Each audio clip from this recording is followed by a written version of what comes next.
This presentation, titled Risk Assessment as a Gateway to Efficiency and Innovation, comes to us from Jeffrey Slotnick.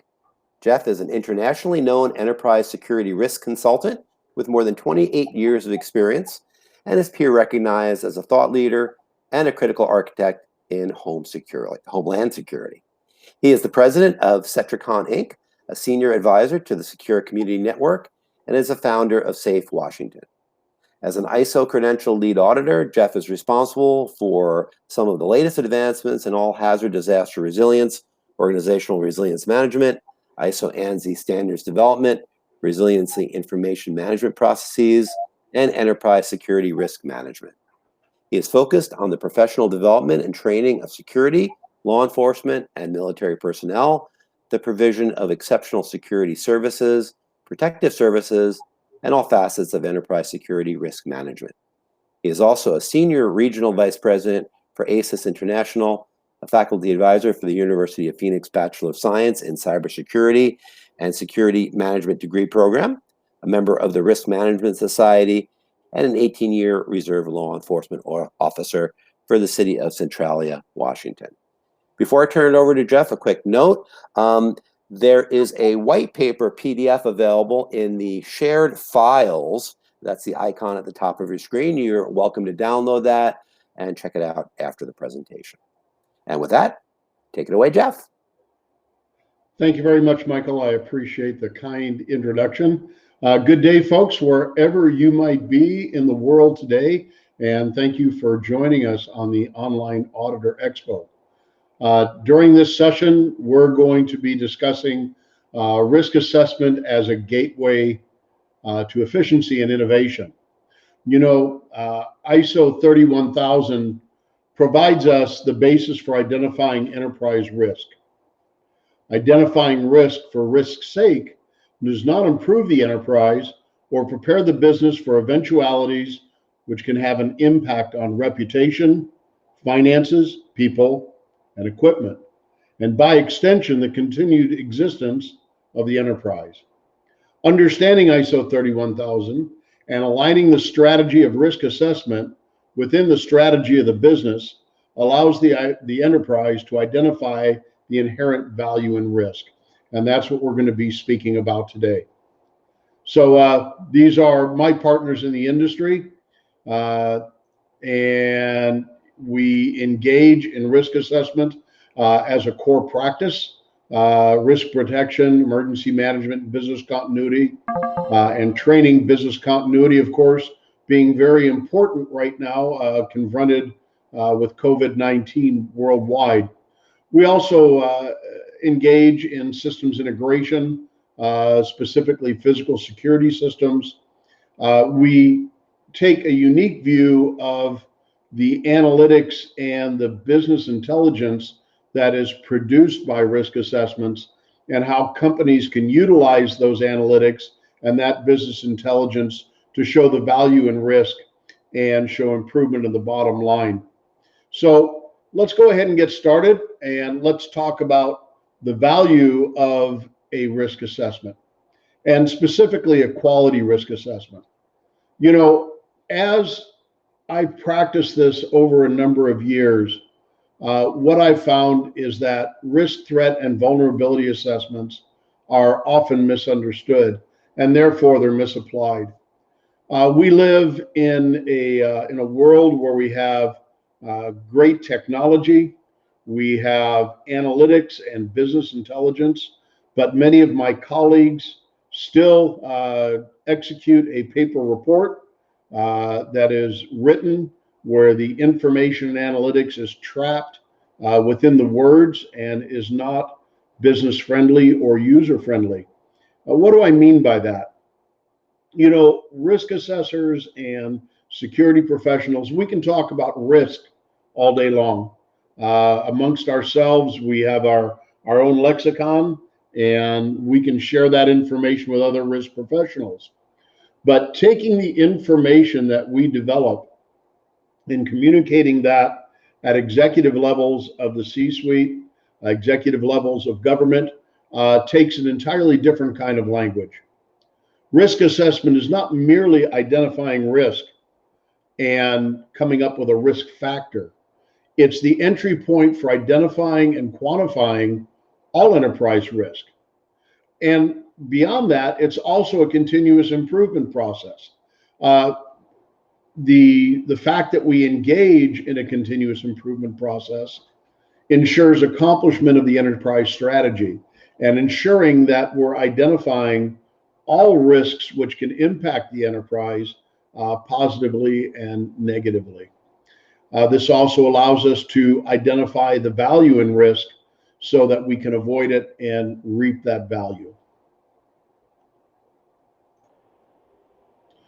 So the basis for this is ISO 31000. But we have a tendency to look at ISO 31000 as a singular process.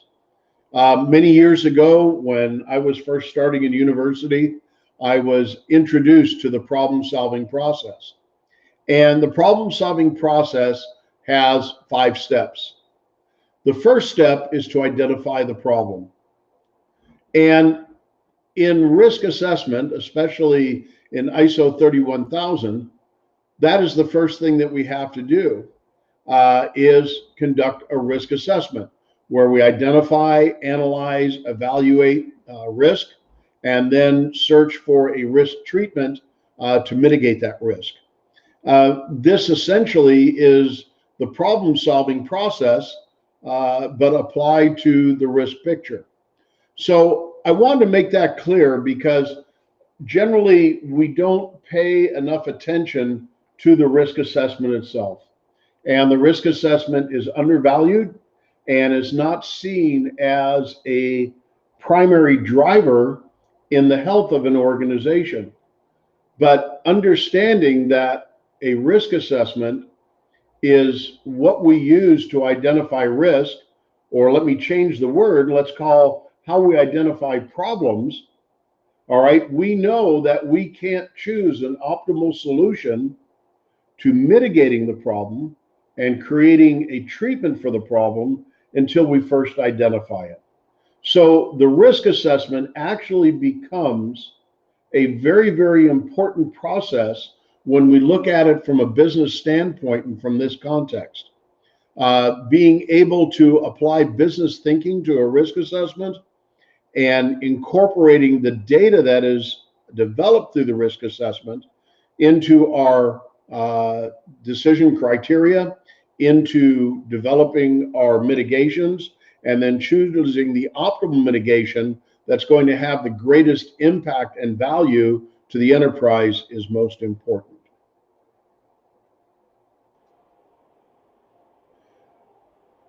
This is another view of ISO 31000, and there's a few things here that I want to identify for you.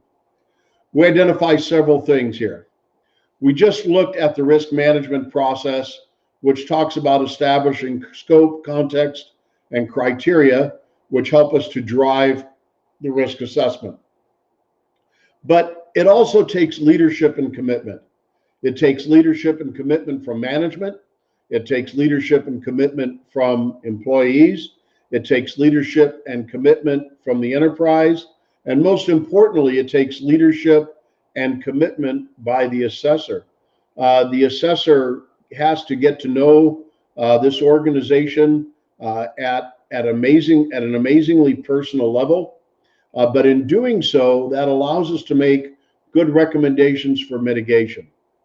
So when we're doing that, we are involved in the process of value creation and protection for the enterprise.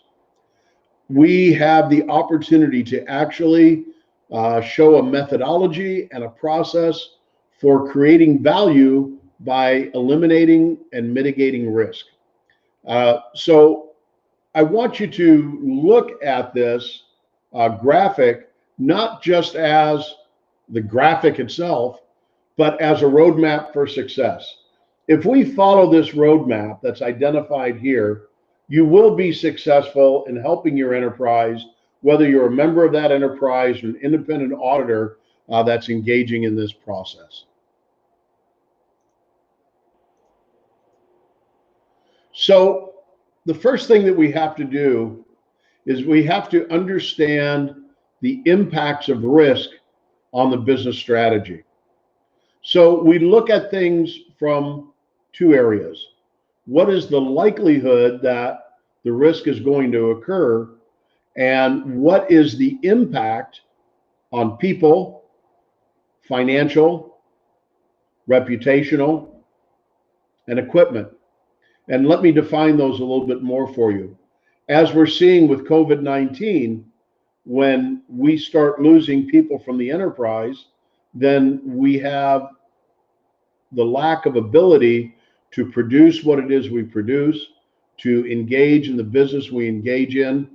And this doesn't necessarily have to be a pandemic event. It can be an active assailant event. It can be an earthquake. It can be a tsunami. When we don't have people, it's very difficult for us to continue in business. Financial impact is a little bit different. Financial impact, we rate that as anything from a low negligible to a catastrophic event. So let's define a little bit what those mean in the terms of finances. A low negligible event would be something that we budgeted for, something that doesn't impact our current budget. Whereas a moderate impact would mean that we have the funds, but we have to reallocate them from other aspects. So that capital project that the enterprise was going to engage in this year might not occur, so that we can shift the funds to deal with the impact of whatever the risk is. Catastrophic would be something that we can't afford.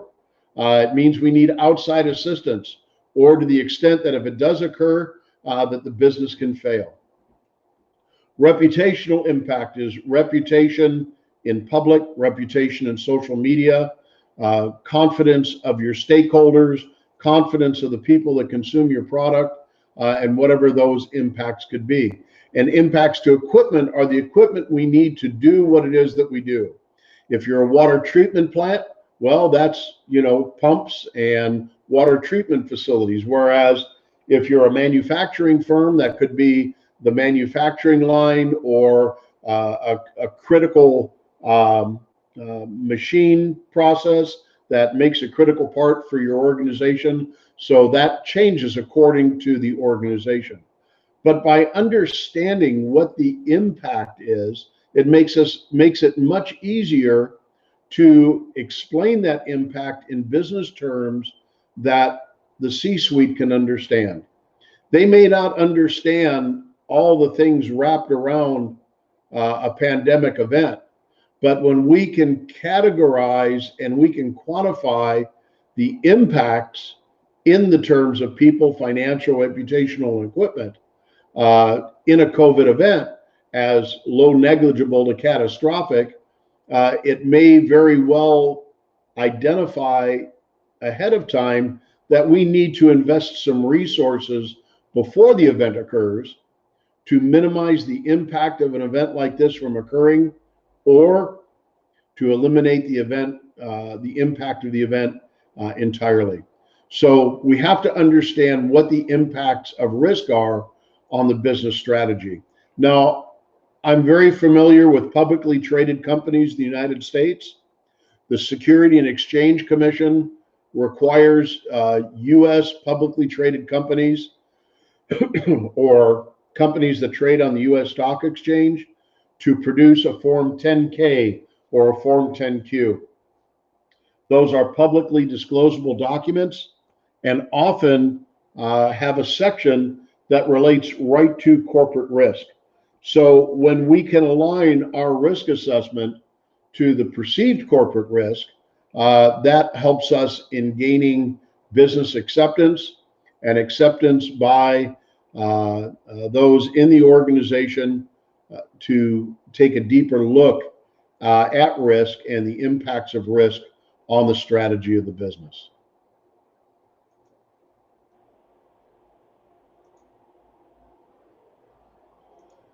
So what is the value of risk? What we find is oftentimes the data from the risk assessment and the value that is identified in risk is not adequately utilized.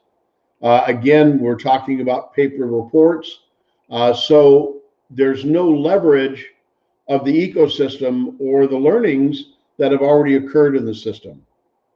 The data that we produce is not repurposed into people, process, and communications efforts, which in turn has the impact of impacting process improvement efforts, continuous compliance efforts, and being proactive and predictive in response to our risks. We also see a lot of siloed organizations that have duplicative infrastructure, and of course the costs associated with that when certain things can be centralized. We have found in our risk assessments that we identify inefficiencies at almost 10 to 20% of the budget spend. And we find those inefficiencies most often in people, processes, and sometimes the tools that are used. This is a very different approach to risk assessment, because what we're doing is, in identifying the inefficiencies, we can set the organization on a course to reducing that inefficiency. Two of the case studies that you'll read about in the white paper, and as an example that I'll use, one organization that we looked at had an approximately $20 million a year spend on guard forces. And they were duplicating services in many locations, predominantly lobby guards who process visitors in every lobby for a distributed campus. What we found is that by going to a centralized visitor management system and utilizing the existing automated platforms, and by updating those platforms, that we could save the organization about $4.5 million a year in guard spend by utilizing and improving the existing technologies that they had and looking at a different way of doing business. The total spend for the upgrade and the change would be $300,000 to $500,000 in a one-time basis. And the savings would be over 10 years, would be well over 40 or $50 million in savings. So that makes it a very, very worthwhile spend when you can put it into that context. So when we look at organizations, we find that a lot of information is contained in information silos. Different risk silos are IP and brand protection, investigations, ethics, regulatory compliance, safety and occupational health, business continuity, physical security, loss prevention, fraud prevention, information security, which is huge, and background checks. So, we look at different ways of going through this, and of course, it starts with commitment, which is having an executive sponsor and the resources and capital to engage. Definition and analysis, which looks at not only just risk assessment, but also business impact analysis, as well as functional risks such as operational, financial, and legal risk. And then planning. What are the standards, policies, procedures, core processes, technology, and tools that are available? And what is the awareness level of employees for prevention, mitigation, response, and recovery? Then we look at implementation and operation. And as this is a continuous improvement process, evaluation and review through exercises and simulations, developing a process improvement roadmap, identifying further corrective actions, and re-engaging in the process. So, as we stated before, some of the areas where we find inefficiencies in security programs reside in global security operations centers, security force management, which we already talked about, and physical security technologies. A lot of organizations have quite an investment in physical security technology, but oftentimes what we find is that technology is not being used to its maximum efficiency. So let me give you a comparative analysis. Many of us have a smartphone. I personally carry an Android phone, and my Android phone probably has at least 125 features that I don't utilize. But I'm sure if I took the time to learn about them and utilize them, it could make me more efficient in organizing my day and how my day is managed. The same with things like Microsoft Outlook or Microsoft Teams. There's a lot of ability within those tools, but we have to take the time to understand the tools and their capabilities. The same applies to physical security technologies. They have lots of capability, but often we don't understand how those capabilities can integrate and how the data which is used by those can assist us in finding inefficiencies and improving the bottom line of the organization. So the cost and value that's hiding in physical security is located in access control, visitor management, which we've already talked about, door contacts and strikes. And I'm not going to read all these to you, but you can see there's many different things here. And oftentimes the information from these systems, which are IT systems, the information isn't utilized. So let's talk a little bit about access control as an example. And this is something I was speaking with Mr. Richmond about just prior to this session. Many of us use an access control card, and many organizations use that same access control card to access the physical system of the building. So you can't get inside the building unless you swipe or tap your access control card. Then you get to your workspace. And at your workstation, in order to access your computer, you have to take that same card and insert it into a card reader to give you physical access to your computer. It lets the cyber system know that you're a good person and you're authorized to be there. But what we have found in many organizations is the cyber aspect of that system and the physical aspect of that system are not conjoined. Simply by conjoining those two systems, if somebody attempts to enter the logical system and they have not gone through the physical entry protocol, then we know that there is the potential that somebody from outside the organization is attempting to access the cyber system, and we can put a stop to it immediately. We would not know that that attempt is being accomplished unless we have those two systems conjoined and we were able to gather the information from both those systems to assist us in decision making. Now, we're not talking about an additional expenditure. What we're speaking about is a much higher level of information management and conjoining the systems for our benefit. So let's transition a little bit. I want to talk to you about business intelligence, data analytics, and informatics.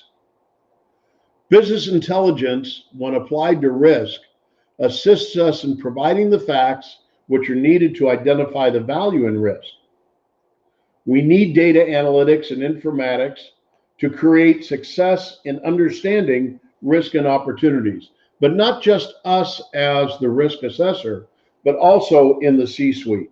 We have to be able to give them the information to capture risk assessment data so that we can help them to understand their business, reduce the risk of bottlenecks, improve the decision-making process, access and share information, enable real-time analysis, and help identify waste in the system.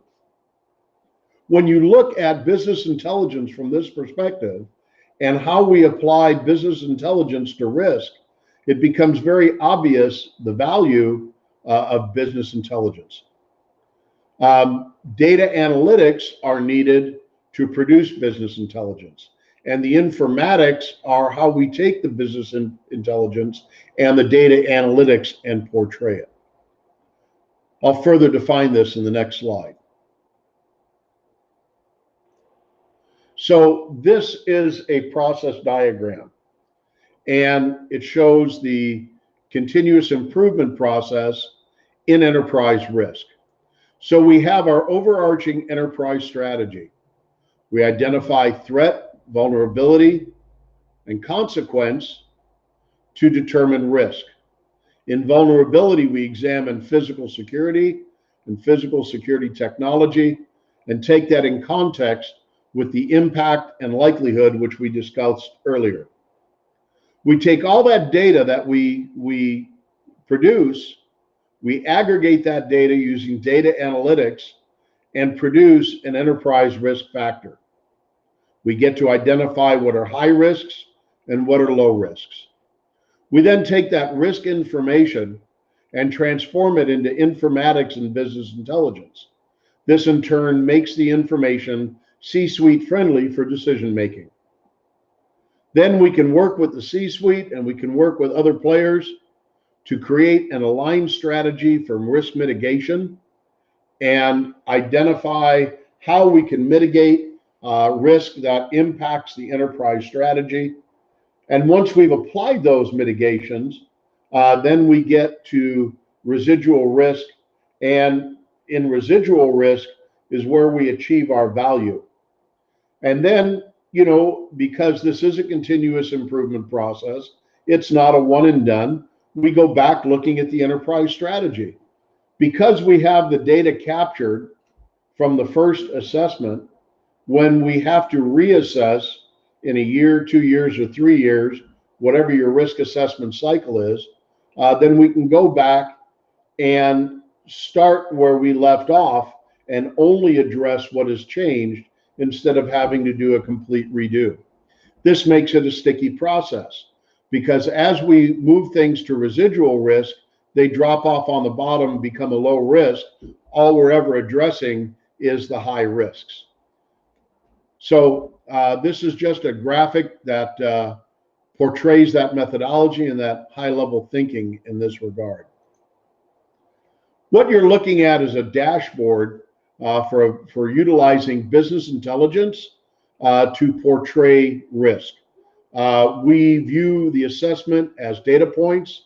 We're able to quantify, rank, and analyze the data and portray the data for security-related business decisions. And of course, the data is subjected to analytics. So this is Microsoft Power BI. And in this, we're showing maturity model for enterprise risk. We're showing overall risk, vulnerability, and threats. Each of these, you'll notice, have a pie chart, and we can actually drill down on the pie chart to identify what the actual risk is. There's many other examples of utilizing BI. This is one that we've developed that we use for ourselves, but it is a means of communicating critical risk. Imagine being able to walk into the C-suite with a report like this that you can speak to, as opposed to a 250-page printed report where all the C-suite managers read is the executive summary and then flip to the back to see what the mitigations are going to cost. In this manner, they have a process that is friendly to them and allows them to see the process.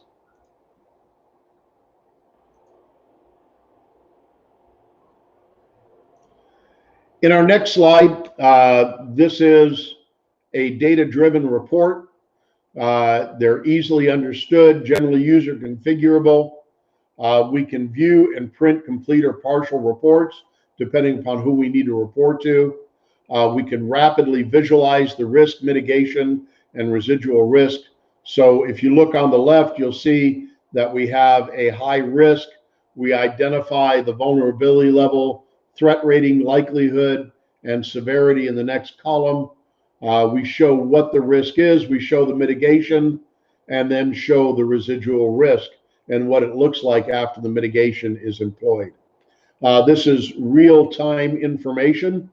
It makes and provides a shared understanding, which provides the basis for mutual decision-making within the enterprise. When I say real-time information, what we mean by that is, especially in large enterprises, you may have several risk assessments ongoing. So the ability to aggregate and collate that data into a master report for the entire enterprise or by a specific facility is very important to decision makers. So in essence, what we're speaking about here is a new way of constructing services around this model. As you can see, this model relies on key components that can inform and infuse the value stream. So risk, threat, and vulnerability, security process optimization, business process intersection, and security master planning, which leads to road mapping. Where are we going to be and how are we getting there? A risk register in identifying mitigations. Enterprise, the ability to create enterprise integrations and enterprise migrations. What do we mean by this? When we start taking a global view of risk instead of a single facility, when we're able to aggregate the data across the enterprise, then we can start looking at making single changes that have impact across the enterprise as opposed to impacting just one facility. This leads us to enterprise risk management and enterprise security risk management. So this is the delivery model that this leads to, and we think this is definitely a model for success. So to bring this back to business process, what we're speaking about here is level 5 leadership. You need executive management and end user training. You have to be able to develop a leadership culture for the entire program. And you'll see here, this is more of a maturity model. At level 1, things are chaotic, whereas at level 5, which is where we want to achieve, we're managing security and risk as a business. Security is seen as a strategic partner. It's got business unit and metric linkage. Collaboration improves business processes because other aspects of the enterprise learn what security and the risk department do and how they can assist. We end up with real-time situational awareness and a strategic business plan and roadmap. So that's how we get from level 1 to level 5, and building a platform around leadership for enterprise risk management and enterprise security risk management.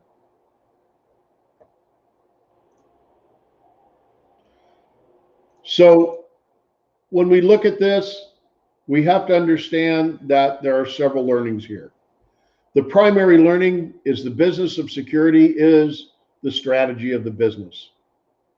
All metrics start with a baseline assessment of performance, and that's both the risk program and technology.